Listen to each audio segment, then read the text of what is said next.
And we're back, Stripe Show podcast on a Tuesday. I'm your host, Travis Fulton. Thank you for tuning in. U.S. Open week up in Pinehurst, North Carolina. Our man is on the ground.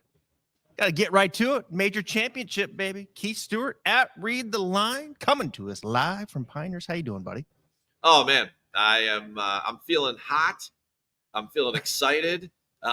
It's steamy up here, and it's only a Tuesday. The place is getting crispy. There is no doubt this thing will get totally out of control by the weekend, and I can't wait. It's no doubt. I gotta look. I'm probably gonna get in trouble for this. Yeah, but I gotta play it. This is nothing. Nothing takes me back to my childhood golf more than this. Nothing. The U.S. Open was number one. NBC's always done a great job. I think I shed a tear when they lost it. And we come to you from the Pine Hills of North Carolina, home created a resort at the turn of the century of James Walker Tufts, a vision in 1907 by Donald Ross. Now, in a modern context, we take you back in time to our 124th United States Open Championship. We bring you your host today, Travis Fulton. Yes, thank you. Thank you. Man, so much going through my mind right now. And those, I've got goosebumps on my arms, those horns. Can't wait to hear that. NBC coverage. Pinehurst, number 2. Keith Stewart back in 1999. Man, I can remember exactly where I was standing. Gateway Golf Center, Clarkston, Washington, home of Joel Damon, Gino. But now I'm standing there. I was the teacher, just graduated college. Keith Stewart wins it, grabs Phil Mickelson's face.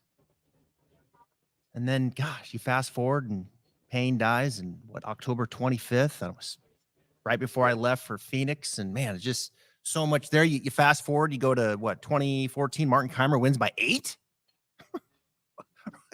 Right? He's 9 under. People forget Martin Kaymer won by 8 here over Ricky Fowler and Eric Compton. I mean, it was incredible. I played Pinehurst about 4 years ago. Went up there, played 5 of the courses. And we got, we're just fired up. Perfect day. Number 1 down there, made birdie. I'm 1 under through 1. Get to number 2, which is beast mode. Okay, now number two is beast mode. Yeah. Hey, so Keith, I rock one down there and roll one up there to 20 feet just left of it. I'm thinking, all right, 2 under through 2. I putted off the green, made double.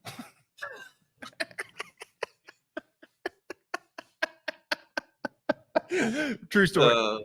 True story. Putted it off the green, made double. And you don't remember the rest of your day. After that, man. it was a blur, got ugly. Right? Well, I hacked it on the front. I mean, I just hacked it on the front. I think, Jesus, I was all over the place.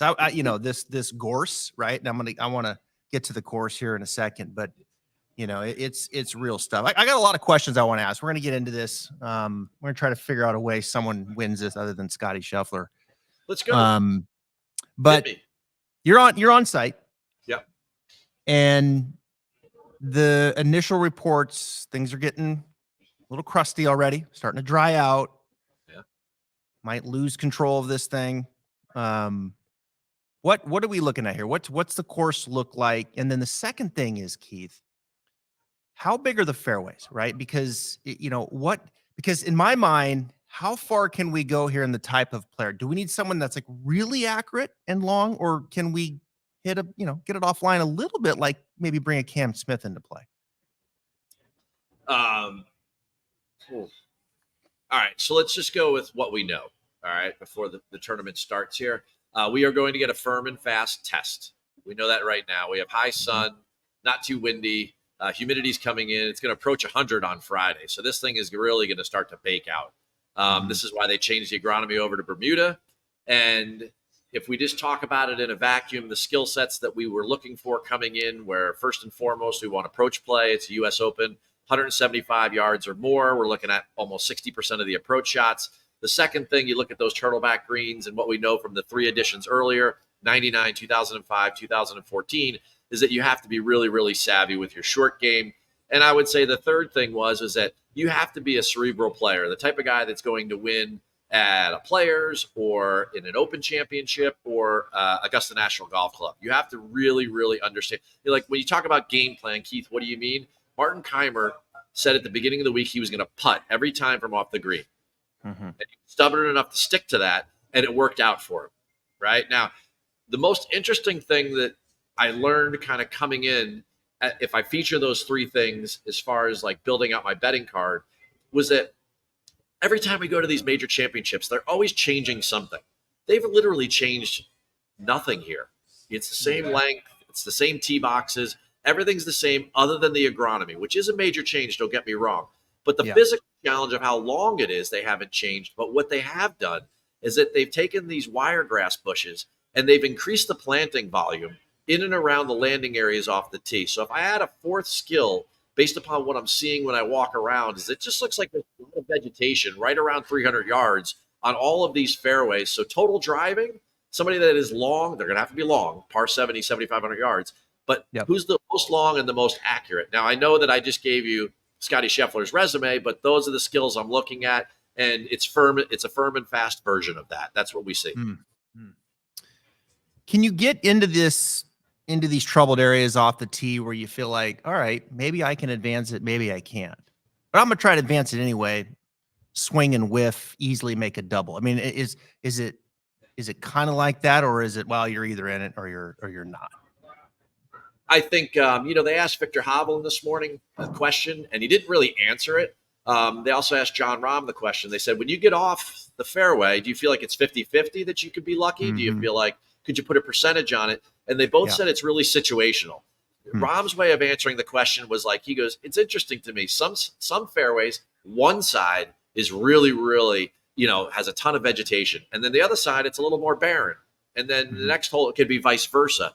I go, so, kind of the way I would answer that question is that as part of that game plan, you need to know where all these plantings are and where they've increased the volume. And I think that if you do get in there, probably 10 to 20% of the time, you're going to be punching out and hacking. And I think the other times, these guys are really good. They'll come up with something and they'll get it greenside and they'll give themselves a chance, which is only going to put more weight on around the green play. Before we get to some of the other guys that we like, let's talk about how Scottie Scheffler won't win this tournament. Let's start there. Okay. I mean, is there a scenario where Scottie Scheffler won't win this tournament? Because I think we all agree this is a great venue for Scottie Scheffler, right? Just all the things that you just talked about. I mean, look, 100%. Scottie can win anywhere, but Pinehurst #2, Scottie's licking his chops. This is a really, really good spot for him. Yes.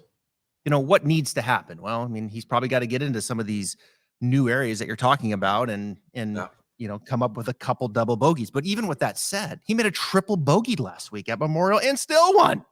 Yeah. I mean, that just doesn't happen. You don't make triples and win. And he does, not even make triple, then he just extended his lead after that. And so even with a double bogey or two, even with, let's say, all of a sudden Scottie starts to struggle with his putter again, right? You start going to maybe some of the things that might happen. That's where I would start, right? Would be kind of 1 and 2. He did make that uncharacteristic mistake where he did make triple and hit driver. I think it was on 9, which most of the guys were hitting 3 wood. And he steps up and hit driver and hit it out of bounds. You don't see that from Scheffler very often, or if ever. Yeah, I mean, he's definitely the guy that's the most cerebral out here. And that was odd walking around with them last weekend. But, this is a mental examination this week as much as it is a physical one. I would say the 3 things that give us hope. Number 1 is that this is a putting surface that Scottie hasn't won on before, this Champion Bermuda grass. So we'll start there. I don't think it's going to play as grainy on the putting surfaces as people think. It's going to be so baked out and it's going to be so thin that I don't think it's going to be that grainy there. I think it's going to be super grainy around the greens as far as, pitching and chipping goes. And that will determine what club you use and the trajectory of the shot and the type of shot and everything. But the second thing I would say is that the USGA is running this, so there will be luck involved. And as much as people have good luck, they have bad luck. So I think that Scotty's used a lot of good luck lately. So maybe he gets some bad luck. So there's your scenario where you talk about he hits it a couple drives that roll out into the wire grass and he gets into a bush, maybe gets an unplayable lie, maybe he makes a double bogey. One or two of those. Everybody needs to be right around par in order to win ish. Maybe, I think the winning score will still be between like 4 and 6, but like that's still not a lot of scoring, So I think that that's a scenario. And then I think you could go with history. I mean, we obviously can't arrest him, right? That's already been done. So the other thing I would say is that 15, if we go all the way back to Michael Campbell winning in 2005, 15 of the last 19 U.S. Open winners were first-time major winners. Yeah.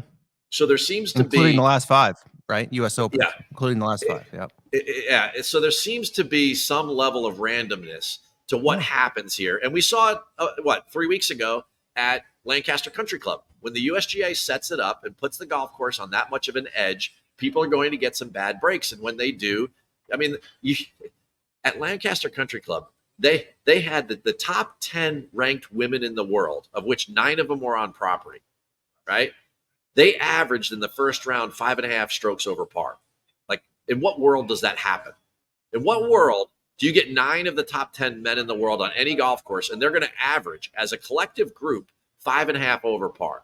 It's not going to happen, but it could happen in the U.S. Open. And I think that's your caveat, that maybe, it just doesn't turn out to be Scotty's week, much like in Valhalla.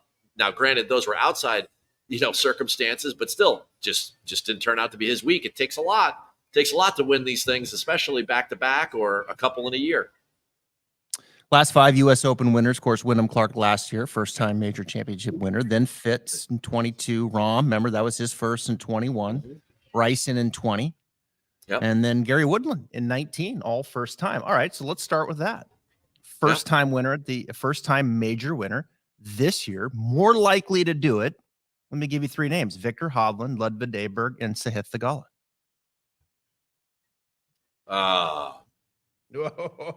Whoa! Those are the 3. Those are the 3 that I would group in, right? As a first-time major winner. Now I left Cantlay out. And Cantley's struggling right now. Yeah, I would have put Fleetwood in that group. I'd put 4 of them. I mean, Fleetwood's never won on the PGA Tour. Yeah, I mean, this is not the PGA Tour, right? This is not your normal setup, and Fleetwood's proven, what was he, 5th last year at LACC? He was great he was runner-up at Shinnecock.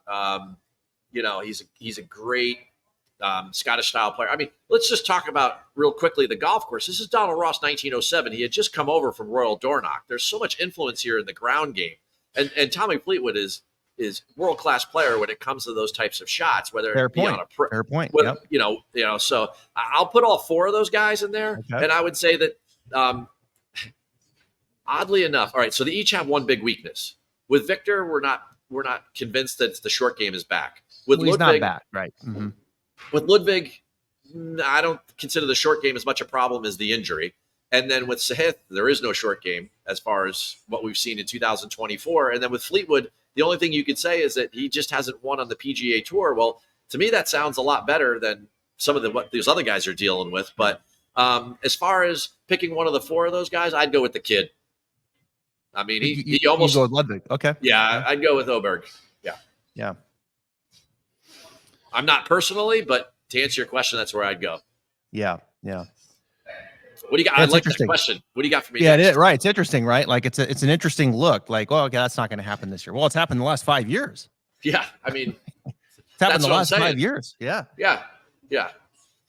Hovland's interesting, right? Because he's hitting it well. He's settled down here and has kind of, I think, got back to what makes him Victor Hovland off the tee in the iron game. It's been brilliant. Yeah. Now, where are we? Around the greens. I wouldn't be a bit surprised if Victor Hovland's putting a lot off these greens as well. He mentioned that earlier. Yes. Yeah. You're going to see a lot of stuff. This is a different kind of scenario here around the greens. You're going to see the putter. You're going to, I think, see some hybrids and 3-woods. The creativity around the greens. There's some room, right? And yes, that you've got the shelves, but there is some room where they're going to have you hit it off some of these tight lies. So you have options where it's not going to always just be in the rough where then, okay, open it up and fling it out of there. That's what makes it interesting with Sahith too, is, I think that artist in him, would this be something that he likes around the ground? I'm not going to bet him to win, but I'm just kind of staying with this narrative as a first-time winner. You're going to see a lot of different stuff around these greens. And, there's options available. Which one do you feel more comfortable with? And is it the right play, right? Is it the right play, or are you fearing maybe into the grain a little bit uphill, those kinds of things? Now, let's stay at the top of the board here for a second. All right. We know Scheffler's obvious. We know Rory is probably going to be in the top 10. I think that's another safe bet. Yeah. Xander's playing some good golf. I think Xander probably ran out of gas a little bit on the weekend. Maybe got some rest, kind of reboot this. Is he going to win back-to-back major championships? Probably not likely. Morikawa, DeChambeau, those are the two I'm going to stop. Both those guys are playing some brilliant golf, right? Yep. Morikawa is playing great golf. Bryson DeChambeau is playing great golf. Bryson overpowered it back in 20 and got his U.S. Open. Colin Morikawa, two-time major championship winner. Of those two, do you give a slight edge to either one of them? Of that whole grouping, I think I would go with Colin. Okay. I think he's in the best form. I think also I love the fact that Rick Sessinghaus teaches him his mental performance approach as well as his full swing. So I think that that's a very nice combination coming into a week where you're going to have to do a ton of game planning and you're going to have to do a ton of like mental conditioning just to put up with all of this. I mean, with all these runoffs off the greens and everything, you're talking about that, these are going to be like 5.5, almost 6-hour rounds in the first 2 rounds in this heat. It's going to be 100 degrees. You're going to really be able to, keep yourself under control. And I think that Colin can do that more so, definitely more so than Bryson. And, I think the other two guys, I don't think Xander can win back-to-back. And I think when you consider Rory going against Scotty this year, he's 0 for 9. So I got a little bit of damaged goods there in my mind. Yeah. Rory, sorry, I was plugging my computer in. Rory's just, these guys are competitors, man. And they're friends. It's not like back in the day when these guys were, not all kind of hanging out and buddy kind of thing. It's got to be burning with Rory right now, doesn't it? It's got to be burning a little bit. Like, man, Scotty's kicking our ass right now. I mean, he is kicking our ass. I wouldn't say it's burning him more than anybody else. I mean, you mean to tell me that you think it's burning Rory more than it's burning Brooks? More than it's burning that's Rob? The other one. Yeah, that's the other one. That's the transition I'm making here is that it's I think it's burning Rory, and I think the other person that it's burning is Brooks. And I think as we move down the board a little bit and we start getting into the 20s and now we enter in Brooks, Koepka, John Rahm, you mentioned Fleetwood, which I think you make a valid point, Keith, about the ground game. Matsuyama played well last time we saw him. Hadn't played a lot of golf, but he played well. I think he'll get some play. I think in this range, I like Brooks. I've bet it. And, all right. And I'm gonna hang my hat there with Brooks Koepka now as we get into the 20-1. I'm with you on Morikawa in that group, but I'll add Brooks now as we move down the board. What is it about Brooks? Once in the times that we've seen him in elite competitions, and that now I'm categorizing that against live events, right?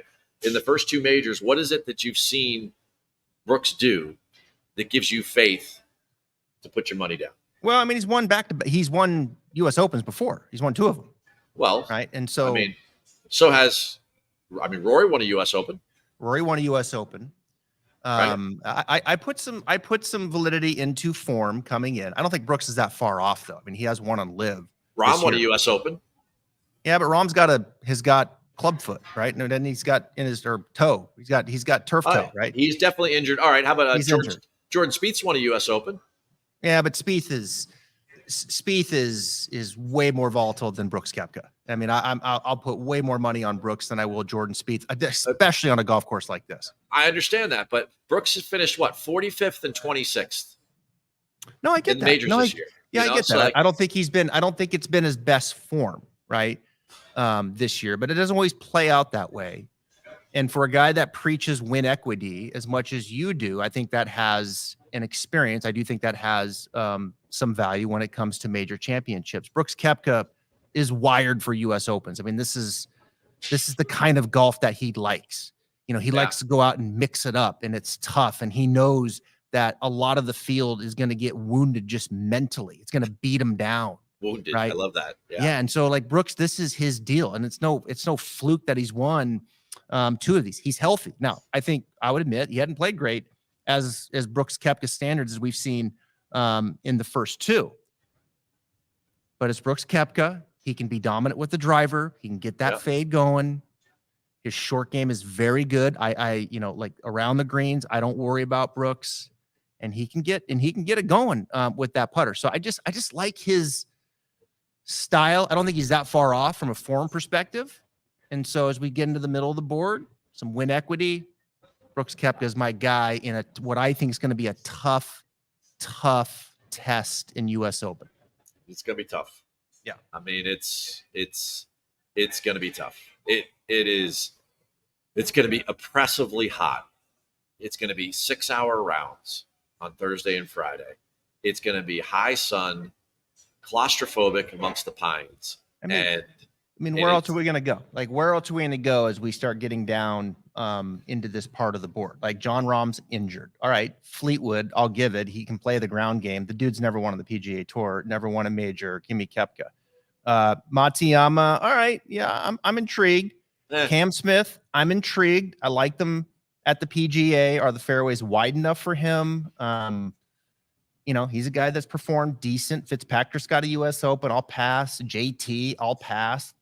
Homa, pass. Cantlay, pass. Finau, tough enough to win a U.S. Open. I'll pass. You know what I'm saying? So it's like, where are we going to go in this test? You said 4 under, right? Yeah, 4 under. I like Cam Smith. He grew up in the sand. That was my question.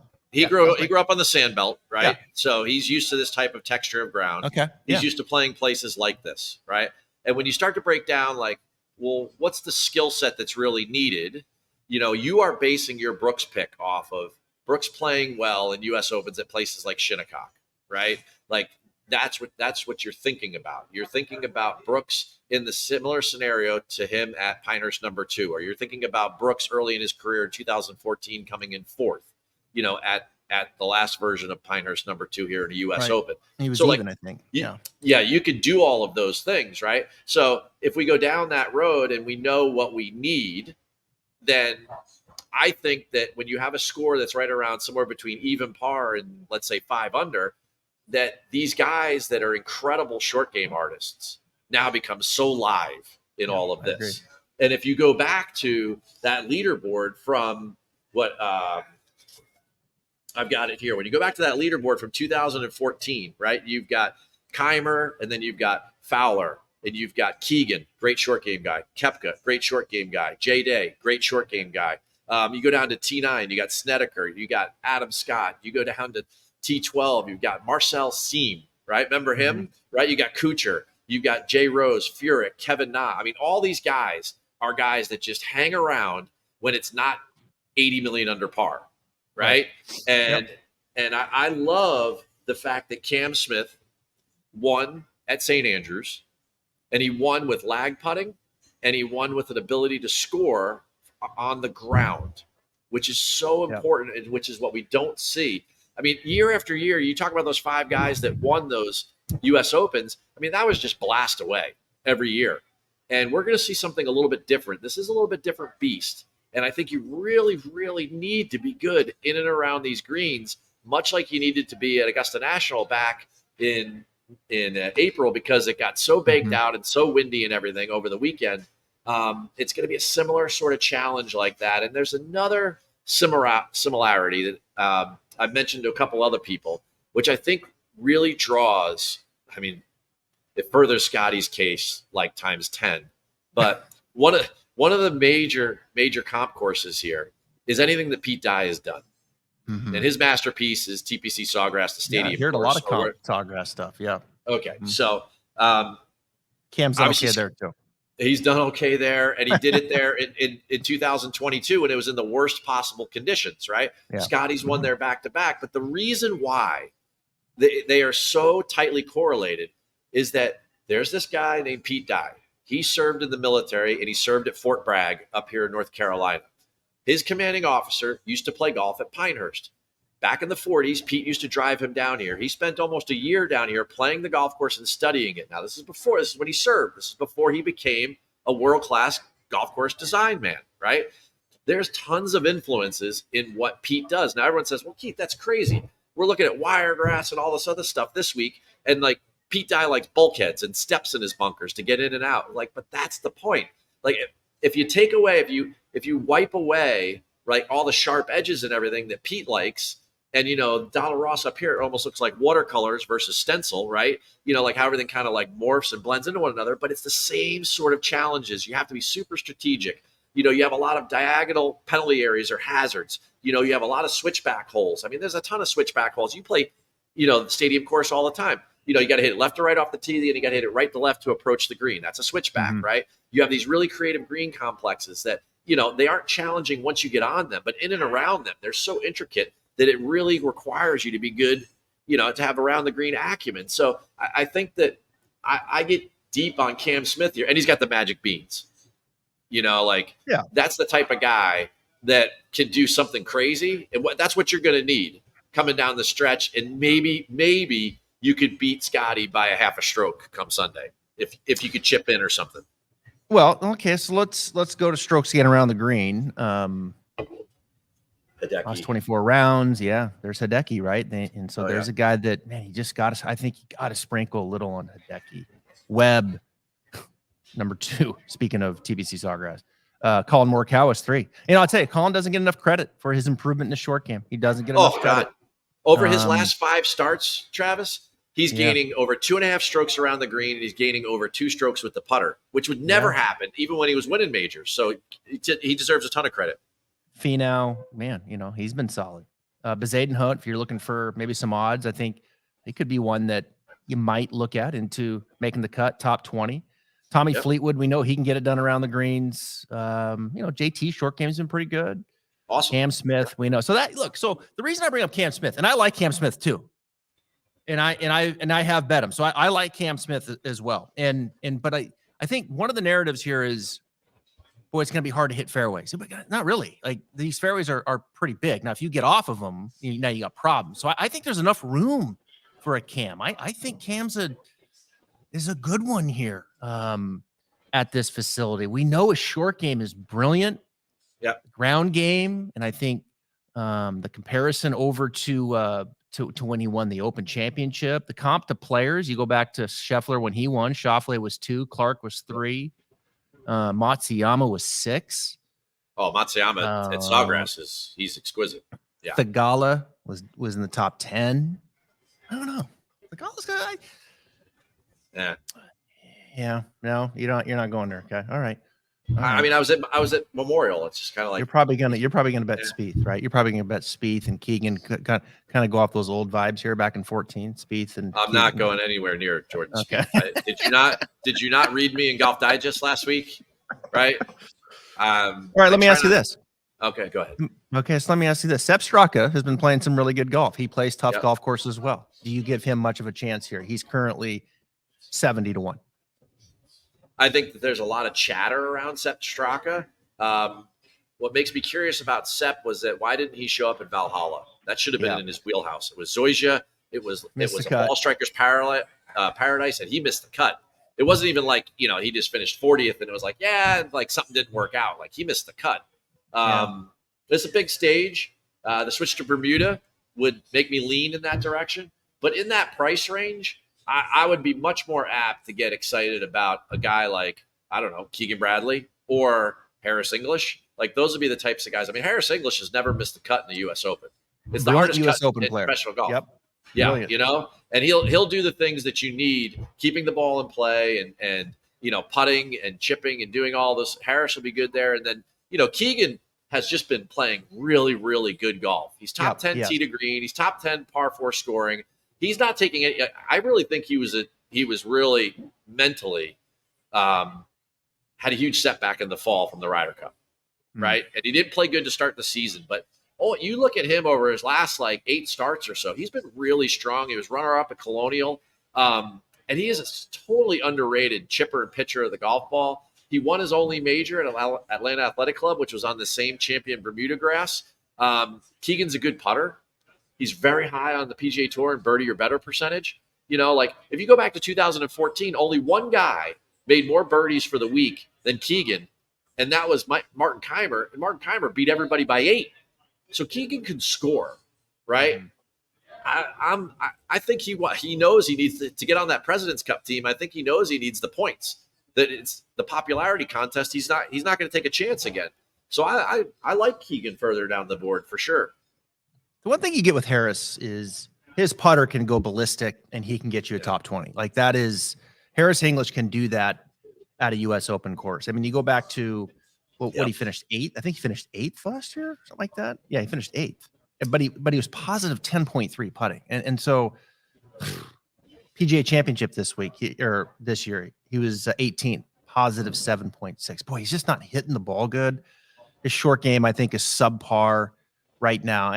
You know, like you're certainly not betting Harris on recent form as much as you just gave me shit about Brooks Koepka. Yeah, three of Harris's last 4 U.S. Opens, he's been in the top 8. He can putt. I mean, he like, you know, these greens get quick, and Harris English can separate. There's no doubt he can separate with the putter. Now, can he get anything out of his ball striking? You know, he's just not. He's not hitting the ball well. So that'll be interesting to see. You know, you go down there, like you're probably going to pass on Will Zalatoris. We know when he's right, can compete, you know, in these kinds of venues. But where are we at with Will Zalatoris be tough? Jason Day, to your point, good short game, right? Can he get it up and down? But Zadenhut's been solid with his short game. Are we trying to find maybe a top 20 with some odds now as we get into 80, 90 to 1? Siwoo Kim, Dean Burmester, your boy Dino, maybe? No? You're being tough on Harris. He was 19th at the Players, 22nd at the Masters, and 18th at the PGA. Whoa. He's missed his last 2 cuts. Oh, okay. All right. I'm just saying. So, hang on. So, he beat Brooks at the Masters, and he beat Brooks at the PGA. Oh, now you're going to say Brooks over. Now you're going to try to position that Harris is better than Brooks. No, that's not what I'm saying. What do you have against Brooks Koepka? I don't. I'm just trying to get you going. You know, like it's just, I feel like he's missed his last 2 cuts. His ball striking is going completely the wrong way. Now, don't get me wrong. He's one of the best putters in the world. He can absolutely go berserk on fast U.S. Open greens. Look, he goes PGA Championship. He goes positive 3 with his approach. Yeah, he's top 20. You know, that's how good of a putter he is. Yeah. I don't know on Harris. It's kind of interesting though, right? I mean, you know, Justin Rose now, we're getting into the hundreds. He's won a U.S. Open. Dan McCarthy likes tough courses. Brian Harmon won the Open Championship.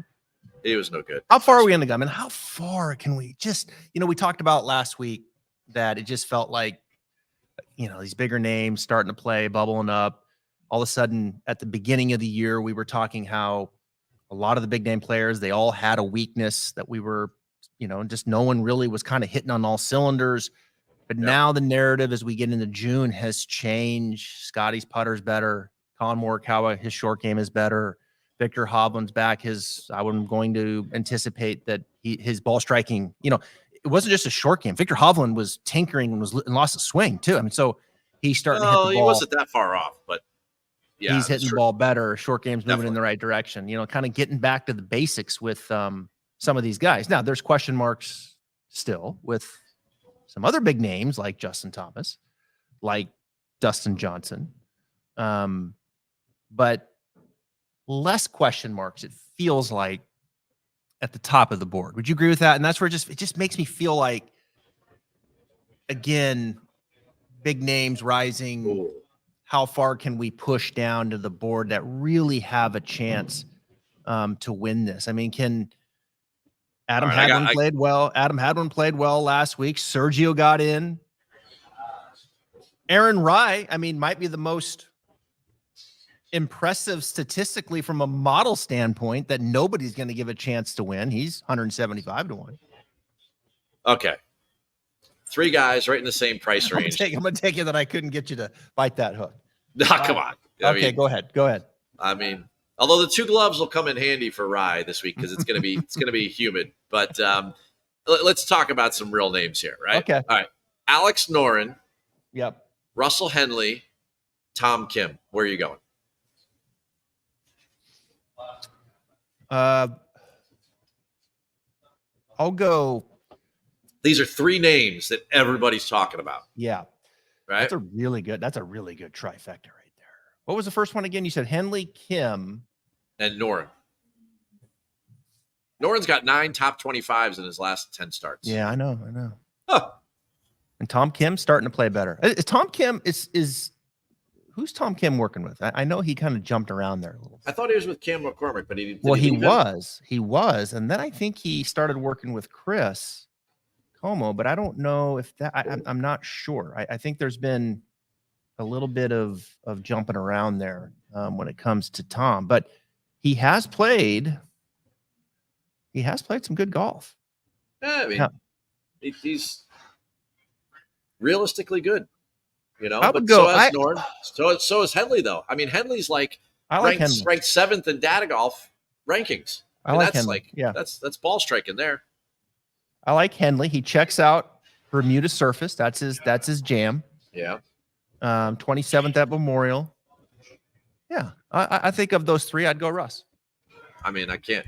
All 3 of them have very, very valid arguments. To win, I'm not sure, but man, you talk about value on your card and building something out. I mean, all 3 of those guys have been really. I mean, Russell Henley's been really solid this year. He missed 1 cut all year, and that was the Players, and that was kind of an anomaly. But otherwise, I mean, the guy's been pretty good. Was it 2 years ago where Russell had the lead on Saturday? 2 years ago. Was it Fitzpatrick or was it? No, he was not. He wasn't in the lead at. Or was it 3 years ago? No, who was at the lead at the Country Club after 54 holes? I might have. No, it was 21. It was 21's Torrey, right, with Rahm. So okay, it wasn't 20. Okay, yeah, I think it was. Yes, it was. Yeah, Henley had the lead. I mean that particular one, Bryson was up there, Harris was up there. Yeah, Henley had the lead. I'm pretty confident on Saturday. Then he drifted back. Yep. I mean, he's finished 13th. Yeah, I would go Henley for sure of those 3. On a golf course like this. He's a good fit, man. Yeah, he is. He good is. Fit. Where's his odds at right now? I have not bet that, but I need 90. To. Okay. He's at 90.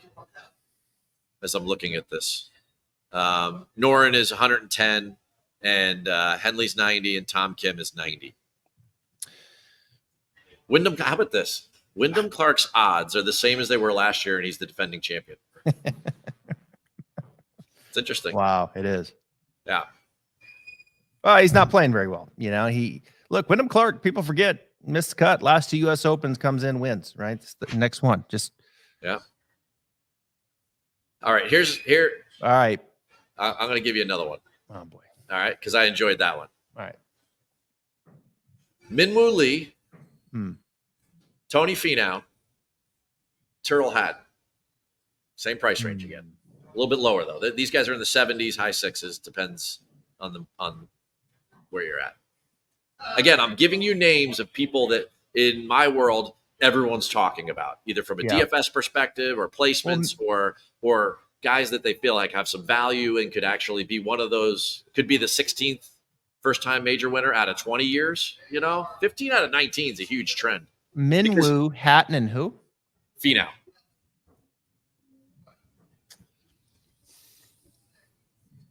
So for those guys, I'd take around the green, they all check the box, 100%. Right? Yeah. Of the 3 of them, Minwoo is the worst approach player, but he's the best driver. Yeah. Tony might be the most well-rounded of the 3, but he lacks the putter. Whereas, Tyrrell's played great. Yeah, Hatton's played very good. Yeah. He's really good. you know, and his game is built for major championships. Great long iron player, Bay Hill type guy. You know what I mean? Like, when things get wild, you know, you would worry about his temper, but like from a player's perspective, anyway. I don't know, man. That's a really interesting one there. I think I would probably give the edge to. I want to say Finau. I want to say Finau because I know he's the most talented. I just, you know, the putter scares the daylights out of me, and I feel like Finau's is starting to come into form. There's no doubt. We're entering the summer, and he's really starting to round. I'm going Finau. I'm checking. I think Finau's the best player. I'll get enough out of the putter this week. I like where he's trending with the rest of the game. I'll give Finau an edge over Minwoo. I like when I get you in Seahawks GM mode, right? Yeah. I'm taking the best player on the board. That's what I'm taking. I love it. I would love to see Tony Finau have a great week and win this. Oh, I bet him last week. I bet him last week at Memorial. He was good. Yeah. You know? All right, last question. That was a tough golf course. Yeah, go for it. Last question, because I gotta jam here, and now we're starting to get into the weeds, and this is where we start getting goofy, and I start losing bottles of wine. So, Tiger Woods, Phil Mickelson, make the cut. Who finishes higher? Oh, flip. Hardest cut to make in golf. Here's what we're talking about. I'll take Phil. Yeah. If I had to go head-to-head between those two, I would take Tiger, but I wouldn't have much confidence in either, and I wouldn't bet either to make the cut. You get top 60 out of 156. I mean, the last 2.5 years since the accident, Tiger has played like 5 events. It's like 47th, you know, miscut, then like a 45th, a miscut and a miscut. You know, like it's like his trend is it would be great, like much like Finau, but it would be even better if Tiger made the cut this week and he had 4 healthy days of golf. Yeah, whatever he made the cut at, say he made the cut at 50th place, I don't care. But then he just doesn't come in DFL because the weekend he shoots 75 because, you know, this is a great walk for him. It's a golf course that you're going to have to be very cerebral on that fits him. So I hope that it's a good week. Tiger, Phil make the cut and play with each other. There we go. That's what golf needs, folks. That's what's going to bring us all together. PGA Tour, Pip, those guys, you know, hash it out for 18. All right. Yeah. I got to run. I got a big meeting to go attend to. I got all kinds of big stuff happening here in Ponte Vedra Beach, Florida. There you have it, folks. Keith Stewart, he's on the grounds. We appreciate your time, man. Enjoy Pinehurst. Stay cool, man. The heat's on. Hey, everybody, go read the line. I got plenty for you this week. Let's have some fun. And the golf's going to be great. Can't wait. It is. All right, buddy. Thanks a lot. Peace. Sweet. There you go. All right, buddy.